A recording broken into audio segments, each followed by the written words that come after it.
Their Majesties King Charles III and the Queen Consort start their journey towards Westminster Abbey.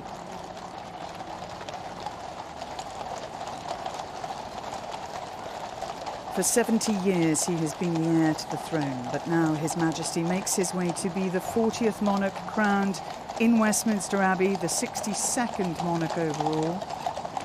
And this is a journey he has made so many times in his life, but this time is exceptional and historic. And they pass the magnificent white marble tribute to Queen Victoria, who was the first monarch to take this route to her coronation in 1838. And her statue there looks directly down the Mall, and she'll keep an eye on her great-great-great-grandson as he travels with his queen to fulfill his destiny. And the Diamond Jubilee State Coach there in all its glory. And the Windsor Greys, 6 Windsor Greys pulling the carriage, decorated with royal blue, and their main dressings are customarily crimson, but they've been changed on this occasion. And royal blue, the colour selected.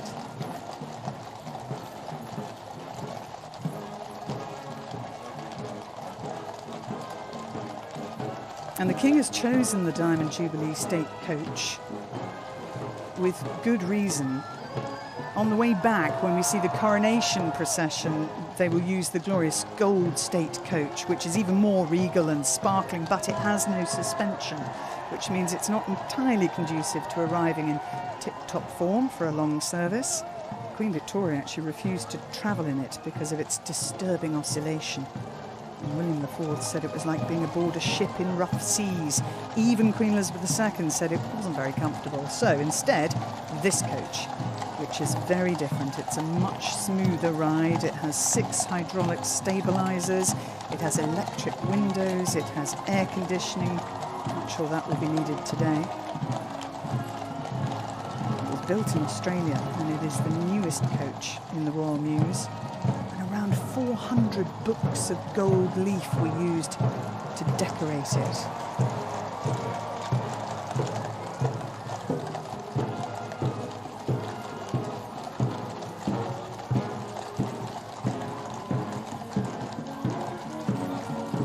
Queen Consort and the King in their ceremonial robes and looking relaxed and happy, acknowledging the crowd who've been gathered here, some of them from 2 days ago, but many coming in the early hours of this morning to get a prime position.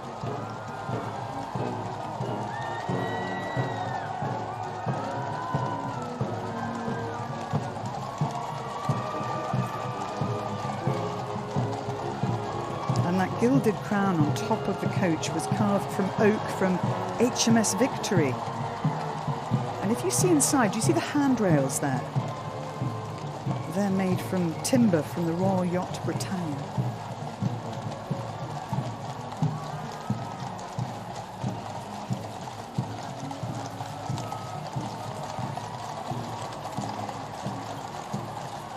And preceding the Diamond Jubilee State Coach, we have the mounted band of the Household Cavalry.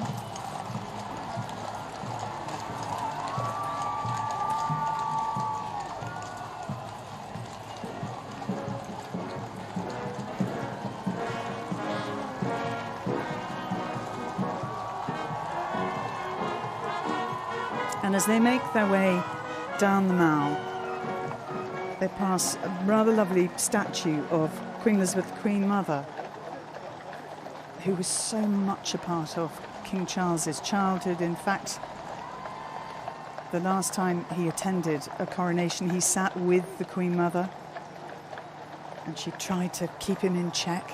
But throughout his life, she was there with him. He actually very much said in a tribute at her funeral, she seemed gloriously unstoppable, and since I was a child, I adored her.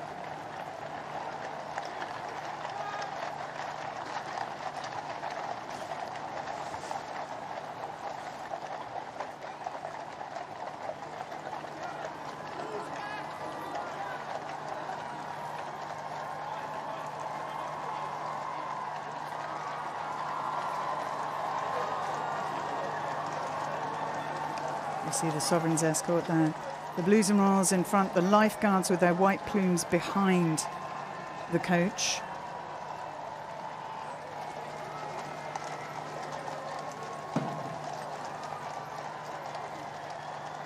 You can hear the cheers of the crowd and genuine enthusiasm and excitement.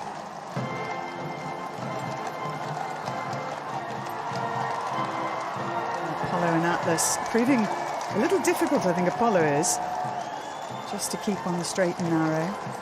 See the skill of the drummers. These enormous horses.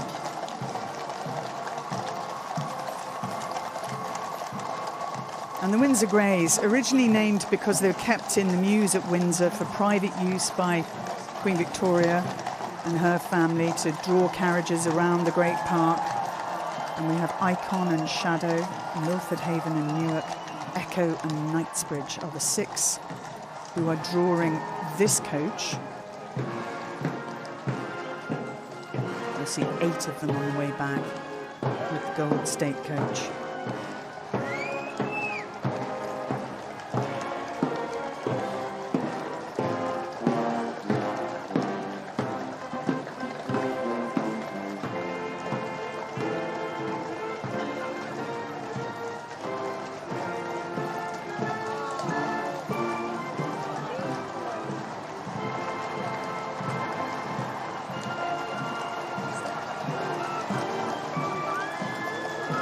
You hear there the music from the Household Cavalry mounted bands, and with over 60 musicians, it is now the largest regular military band in the UK, led on procession today by Major Paul Collis-Smith.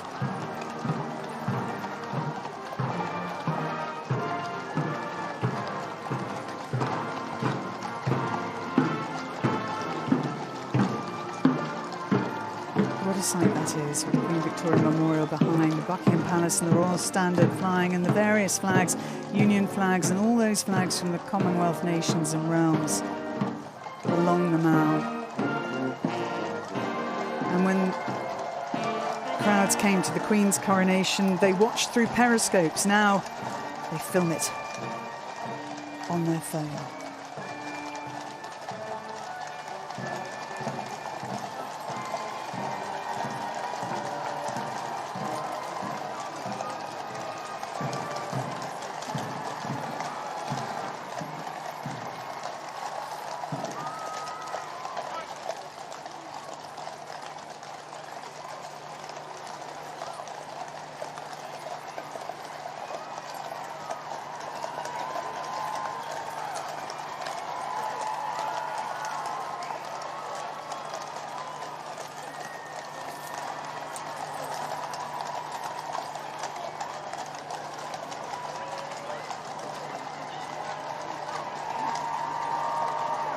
In the days before television and long before social media, this procession was a key opportunity for the public to see their king or queen, and following that tradition, this route today, 1.4 miles from Buckingham Palace along the Mall, and then we will see the procession pass through Admiralty Arch into Trafalgar Square, along Whitehall, finally into Parliament Square and Westminster Abbey. And at every point, the streetliners from the 3 armed forces stand at 5-pace intervals.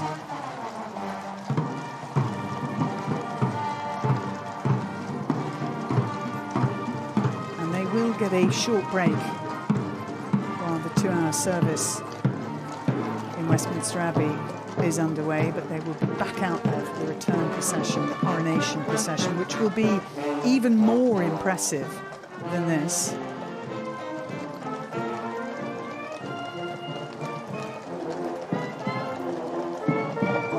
Procession will feature the Gold State coach, which was built for George III but actually wasn't ready for his coronation, so instead he and Queen Charlotte were carried from St James's Palace, which was the royal residence then, in his and hers sedan chairs.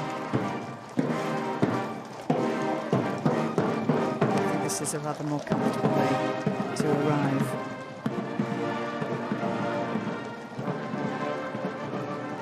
On foot there on the right of the picture, you see Garrison Sergeant Major Andrew Stokes. Now, he is a key part of the planning of all of the processional work.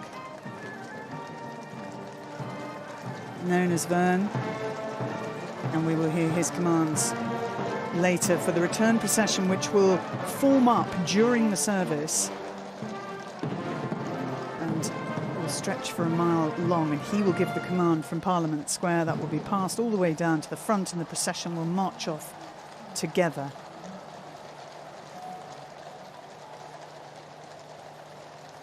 And also flanking the Diamond Jubilee State Coach, the Seraphile captain Angus Wood from the Blues and Royals, and he's riding Quetta. Quite a difficult manoeuvre here as they come through Admiralty Arch, and you'll see the streetliners are now those from the Royal Navy, which makes perfect sense. Admiralty Arch was originally the residence of the first Sea Lord, and it was the offices of the Admiralty, and it remained actually as government offices for 100 years, soon to be turned into a hotel. They make their way through the Central Arch and beyond to Trafalgar Square, and again very fitting that the Royal Navy flanked this part of the route because Nelson's column is there in Trafalgar Square. And the Royal Navy, the most senior and the oldest of the three services. The King himself comes from a long line of naval servicemen. His father, his grandfather, both great-grandfathers.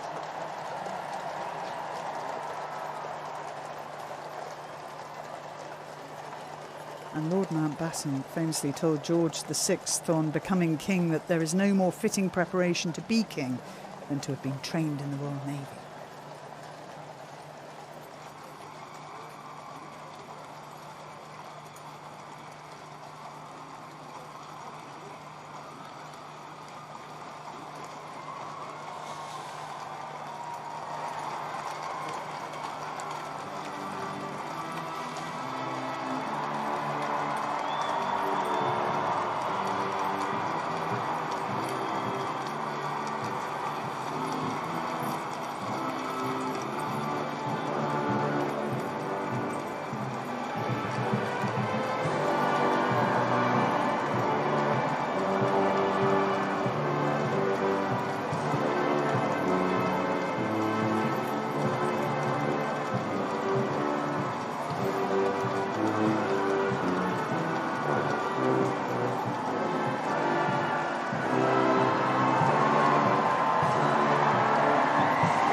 The statue of Charles I there, the oldest bronze statue in London, looking down Whitehall at Charles III as he makes his way towards Westminster Abbey.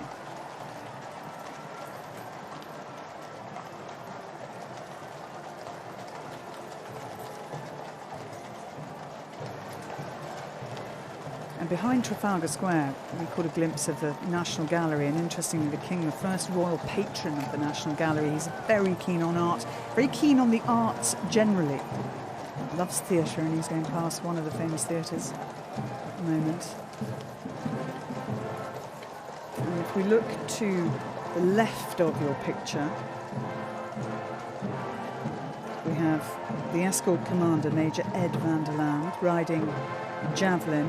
Now, she can be a bit of a handful. She's known as the Colonel Killer. That is her nickname, but she's behaving extremely well. They say she's mellowed with age, which is good because the Major has only recently completed his riding training just in February, and this is his first big ceremonial event. All going well so far. And to the right, the field officer of the escort, Lieutenant Colonel Tom Armitage, who is commanding officer of the Household Cavalry Mounted Regiment. You see the Sovereign's Standard just behind the Diamond Jubilee State Coach. And that is being carried by Corporal Major Chris Liebird, who said, "This is truly the highlight of my career to date."